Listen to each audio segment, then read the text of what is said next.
जय संविधान जय भारत. मी संजय कांबळे बहुजन प्रवाह न्यूज चॅनलमध्ये आपले सर्वांचे स्वागत करतो. पुणे दिनांक 3 जानेवारी 2025 रोजी प्रबुद्ध प्रेरणा विहार विद्यानगर येथे क्रांतीज्योती सावित्रीबाई फुले यांची 194वी जयंती उत्साहात साजरी करण्यात आली. प्राध्यापिका स्नेहल गायकवाड यांनी सावित्रीबाईंच्या काळात आणि सावित्रीबाईंच्या नंतर स्त्रियांची स्थिती काय या विषयावर व्याख्यान दिले. अध्यक्षस्थानी लताताई दळवी होत्या. सूत्रसंचालन रमाताई मोहोड, सोनालीताई लोखंडे यांनी सावित्रीबाईंच्या जीवनावर गीत गायले. या प्रसंगी बहुजन हिताय संघ प्रबुद्ध प्रेरणा विहाराचे अध्यक्ष अशोक अवचरे, उपाध्यक्ष महेंद्र जाधव, भारतीय बौद्ध महासभा विश्वस्त अध्यक्ष के.बी. मोटधरे सर, योगा शिक्षक Namdev Ingle sir, doctor Suresh Kathane sir, M J. Shinde, C M. Yadav इत्यादी मान्यवर उपस्थित होते.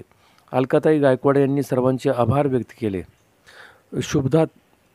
शुभदाताई पवार, मुरलीधर लोखंडे, रेश्मा गायकवाड, ललिता जाधव, इंदू म्हात्रे, ज्योती आलटे, साहेबराव आलटे, प्रजावती वाघमारे, उज्ज्वला वाघमारे, विठ्ठल शिंदे, इस्माईल शेख इत्यादी उपस्थित होते.